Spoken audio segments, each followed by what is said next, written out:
क्या आप भी यूएसए स्टडी करना चाहते हैं?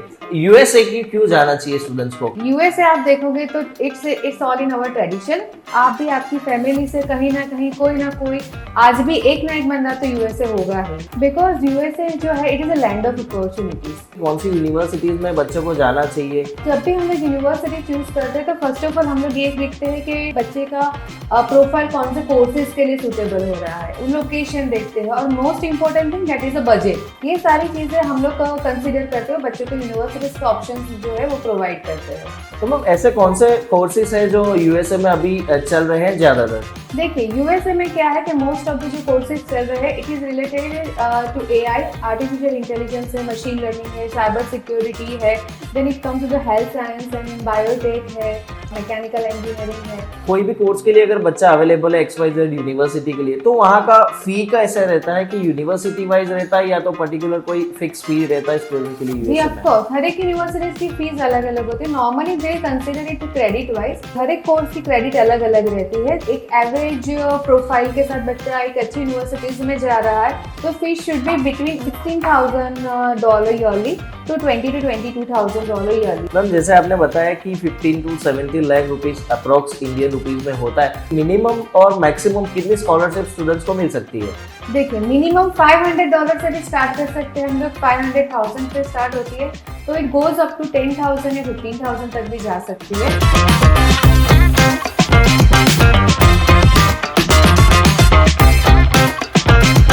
Hello, welcome back to the Beatrek official podcast. आज हम आपके लिए लेकर आए गेम चेंजर एपिसोड। क्या आप भी यूएसए स्टडी करना चाहते हैं? ये गेम चेंजर एपिसोड में अगर आप यूएसए स्टडी करना चाहते हैं तो यूएसए क्यों जाना है, कैसे जाना है, वहां स्टडी करने के बाद हमको क्या अपॉर्चुनिटीज मिलेगी, वहां हमको एडमिशन कैसे मिलेगा, वहां कौन सी यूनिवर्सिटीज में हम जाए, उस सब के बारे में हम जानेंगे। आज हमारे साथ मौजूद है मिस नीलोफर पठान। उनको लास्ट 15 ईयर्स से ये इंडस्ट्री में यूएसए के एप्लीकेशंस यूनिवर्सिटी में हजारों स्टूडेंट को उन्होंने भेजा है। तो ma'am welcome to the official podcast of Beatrek. Ma'am we are so excited that you are with us today and we'll take valuable information from you about the USA. Thank you so much Darshan. Really I am also very much excited कि मुझे आज मौका मिला है कि अपना experience share करके हो सके इतना बच्चों को मैं ज़्यादा से ज़्यादा इन्फॉर्मेशन शेयर कर पाऊँ। Yes ma'am, why not. So ma'am मेरे पास थोड़े सवाल है स्टूडेंट्स के बिहाफ में जो मैं आपसे पूछना चाहूँगा। मैम फर्स्ट ऑफ ऑल अगर हम देखने जाए तो यूएसए की क्यों जाना चाहिए स्टूडेंट्स को, क्योंकि बाकी इतनी सारी कंट्रीज अभी मार्केट में अवेलेबल, तो क्यों यूएसए? सी यूएसए आप देखोगे तो it's all in our tradition से चला आ रहा है, सदियों से चला आ रहा है। जैसे आप भी आपकी फैमिली से कहीं ना कोई आज भी एक ना एक बंदा तो यूएसए होगा ही, राइट? वाई? बिकॉज यूएसए जो है it is a land of opportunities. वहाँ पे यूनिवर्सिटीज इतनी ज़्यादा है कि हर एक किस्म के बच्चे के लिए, हर एक कैटेगरी के बच्चे के लिए उसके अकॉर्डिंगली कोर्सेज मिल जाते हैं। वहाँ पे स्कॉलरशिप अपॉर्चुनिटीज अच्छी है, वहाँ के वर्क परमिट का ऑप्शंस भी अवेलेबल है, राइट? एंड वहाँ पे कह सकते हैं कि मोस्ट ऑफ द कंपनीज जो है उनके हेडक्वार्टर्स भी अवेलेबल है, तो opportunities are always there. So USA we can say कि यूएसए में आज तक आप देखोगे तो ना पहले ना अभी स्टूडेंट वीजा को लेके ज्यादातर कोई रूल्स चेंजेस मेजर नहीं हुए जैसे बाकी सारी कंट्रीज में होते रहे हैं। करेक्ट। सो मैम अगर हम बात कर रहे हैं, जैसे आपने बताया कि वहाँ नंबर्स ऑफ यूनिवर्सिटी अवेलेबल है, तो आपका इतना 15 साल का एक्सपीरियंस के मुताबिक आप बताना चाहेंगे कि कौन सी यूनिवर्सिटीज में बच्चों को जाना चाहिए? देखिए यूएसए में there are more than 5,000 universities and colleges. वहाँ पे मैंने जैसे बताया कि हर कैटेगरी के बच्चे के लिए ऑप्शंस अवेलेबल है। तो जब भी हम लोग यूनिवर्सिटी चूज करते हैं तो फर्स्ट ऑफ ऑल हम लोग ये देखते हैं कि जैसे कि बच्चे का प्रोफाइल कौन से कोर्सेज के लिए सूटेबल हो रहा है, लोकेशन देखते हैं और most important thing that is a budget, कि बजट अकॉर्डिंगली उनको कौन सी यूनिवर्सिटी से ज़्यादा अफोर्डेबल रहेगा। ये सारी चीज़ें हम लोग कंसिडर करते हुए बच्चों को यूनिवर्सिटीज़ के ऑप्शंस जो है वो प्रोवाइड करते हैं। नाइस। सो मैम अगर हम यूनिवर्सिटीज के बारे में, जैसे आपने बताया कि यूनिवर्सिटी बच्चों के कोर्सेज के ऊपर डिपेंड करती है, बजट के ऊपर डिपेंड करती है, तो मैम ऐसे कौन से कोर्सेज हैं जो यूएसए में अभी चल रहे हैं ज़्यादातर?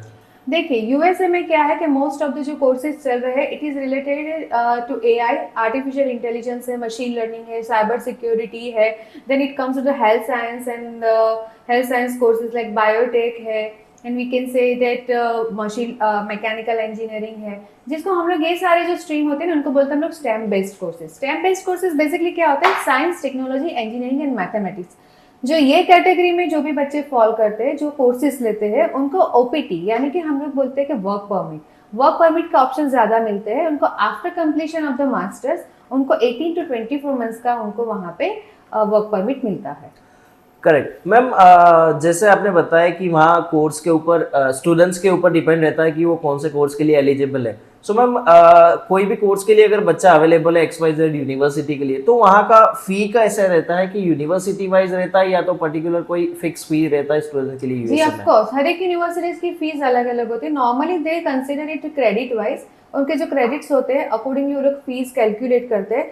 तो वो हर एक कोर्स की क्रेडिट अलग अलग रहती है। तो अप्रोक्सीमेटली हम लोग ये बता सकते हैं कि जैसे बंदा जा रहा है, वी कैन से कि एक एवरेज प्रोफाइल के साथ बच्चा एक अच्छी यूनिवर्सिटीज में जा रहा है, तो fees should be between $16,000 yearly to $20,000 to $22,000 yearly. यानी समझ लो ना कि बच्चे का एक साल का जो खर्चा है इंडियन रुपीज में अप्रोक्सीमेटली 15 to 17 लाख के अप्रोक्सीमेटली होगा। और मैं यहाँ पे एक बात खास जरूर बताना चाहूंगी, यूएसए एक ऐसी कंट्री है जहाँ पे आपको फीस पहले नहीं पे करनी होती है। Yes. Okay, so this is the most beneficial thing about USA, Correct, right. correct. कुछ यूनिवर्सिटी सिर्फ हो सकता है कि आपको डिपॉजिट के तौर पे 200, 500 या $2,000 तक का आपको पेमेंट कराते हैं, बट अगर आपको वीजा नहीं मिलता तो वो भी रिफंडेबल है, Oh, right. that is so refundable. This are the main features कि बच्चा जब तक वीजा नहीं मिलता तब तक अप्रोक्सीमेटली उसको फीस का कोई भी पेमेंट करना नहीं होता है। तो ये सारी चीजें कंसिडर करते हुए यूएस में अप्लाई करना ज्यादा बेटर रहता है। यस मैम, जैसे आपने बताया कि 15 to 17 lakh rupees approx Indian rupees में होता है। सो मैम, अगर चलो उसमें कोई मिडिल क्लास फैमिली के बच्चे को, स्टूडेंट को वहाँ पे एडमिशन ले, तो उसमें भी उसको कोई डिस्काउंट, हमने जैसे बोल सकते हैं कि स्कॉलरशिप, बर्सरी वगैरह उसमें भी मिल सकता है स्टूडेंट्स को? ऑब्वियसली क्यों नहीं मिलता है। यूएसए में scholarship, there are multiple opportunities are available. International students के लिए अलग अपॉर्चुनिटी, अलग से कैटेगरी का फंड होता है, वहाँ पे चांसलर्स की होती है, गवर्नमेंट की पॉलिसीज होती है। There are multiple scholarship options are available, right. हमने मैक्सिमम बच्चों को यूएसए के लिए स्कॉलरशिप दिलवाई हुई है, राइट। तो उसका कोई स्पेसिफिक अमाउंट नहीं होता, depends to the scholarship committee. वो बच्चे की प्रोफाइल देखते हैं और अकॉर्डिंगली उनकी स्कॉलरशिप डिसाइड करते हैं। मैम, आपने इतने सारे सालों में बहुत सारे स्टूडेंट्स को आपने वहाँ भेजा होगा और भेजा ही है। सो मैम, हमारा दूसरा क्वेश्चन मेरे का स्कॉलरशिप में रिगार्डिंग ये है कि मैडम मिनिमम और मैक्सिमम कितनी स्कॉलरशिप स्टूडेंट्स को मिल सकती है? देखिए, मिनिमम $500 से भी स्टार्ट कर सकते हैं हम लोग, 500,000 से स्टार्ट होती है, तो इट गोज अप टू 10,000 या 15,000 तक भी जा सकती है। इट डिपेंड्स, मैंने पहले बताया कि बच्चे की जो प्रोफाइल होती है उसके अकॉर्डिंगली उनको स्कॉलरशिप मिलती है। हमारे मैक्सिमम बच्चों को हमने स्कॉलरशिप दिलवाई हुई है। आपको अगर लगता है तो आप एप्लीकेशन प्रोसीजर एक बार करवा के भी ट्राई कर सकते हो कि कहाँ पे कैसी स्कॉलरशिप अवेलेबल रहती है। ग्रेट मैम, अगर वहाँ बच्चा एक बार पहुँच भी गया तो उसके बैक ऑफ द माइंड ये रहता है कि मैं वहाँ जाऊँ तो मेरा टोटल रहने का, खाने का, पीने का, मेरे फीस का भी सब मिला के अपने देखने जाए तो स्टूडेंट को on an average per year कितना खर्चा हो सकता है? देखिए, पर एवरेज हम लोग निकाल सकते हैं। यूएस में क्या होता है कि city wise, state wise costing रहता है। हम भी जैसे कंसीडर करते हैं तो if you can compare Ahmedabad to Bombay, तो वो अहमदाबाद से बॉम्बे का ऑब्वियसली हायर रहता है। सो अप्रोक्सीमेटली बच्चे को जो है वहाँ पे हम लोग कह सकते हैं 7 to 8 लाख रुपीज ईयरली उनका एक्सपेंसेस रहता है, और वो बच्चे इजीली वहाँ पे बैर कर लेते हैं। पहले 6 महीने जितना तो स्ट्रगल हर एक कंट्री में रहता है, right, but after that student will start to cope up with that.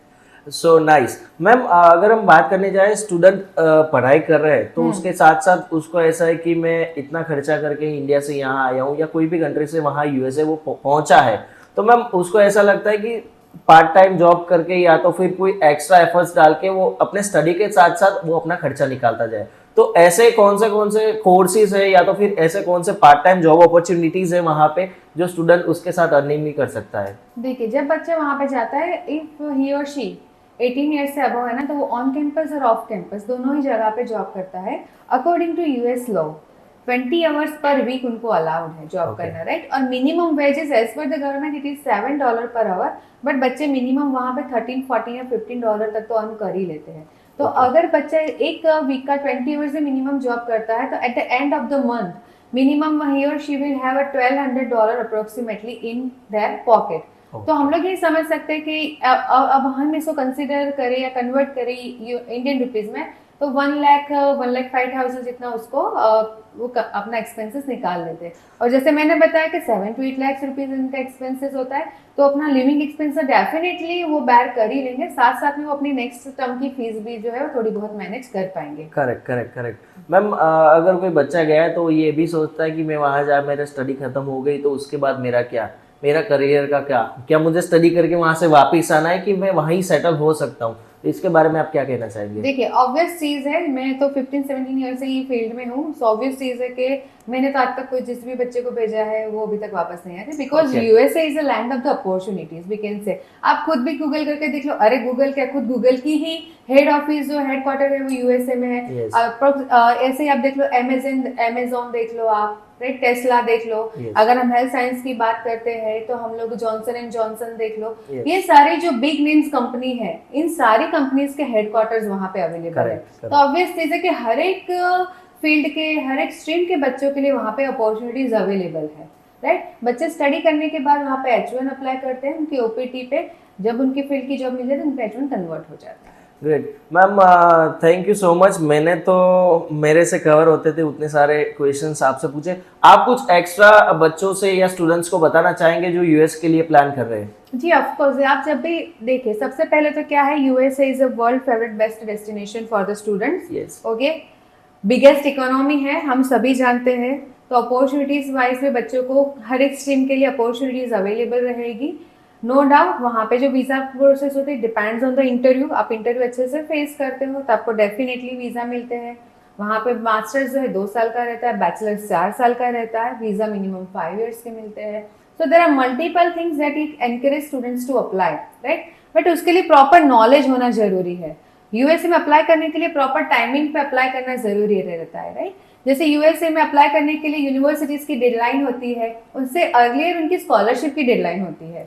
कई बार हमारे पास बच्चे आते हैं, जैसे कि अगस्त में टर्म स्टार्ट हो रहा है, बट हमारे पास आते हैं अप्रैल या मई में, तो हम सिर्फ उनका एडमिशन करा सकते हैं, विच ऑब्वियसली चीज हम try for the scholarship, but it is already the most of the university scholarship deadlines is already crossed, right. Okay, so that अगर आप यूएसए के लिए प्लान कर रहे हो तो आप जब स्टडी कर रहे हो तो during the study only start to gather the information. Okay, so यही मेन चीज होती है कि जितनी ज्यादा आप इन्फॉर्मेशन लोगे उतना ज्यादा आपका थिंकिंग प्रोसेस और डेवलप होगा और आप अपना डिसीजन ले पाओगे। So in short ma'am, we can say USA teaches the timeline, how to work on the timeline. Obviously. Yes. USA is based on systems and laws only. Yes, correct. Thank you so much ma'am for sharing the valuable information to our viewers. अगर आप भी USA study करना चाहते हैं तो please take a professional guidance, it will make a difference. And if you have any concerns and doubts, please DM us on our official BTREK page. फिर से मिलेंगे एक नई कंट्री के साथ नए एपिसोड में, तब तक के लिए थैंक यू।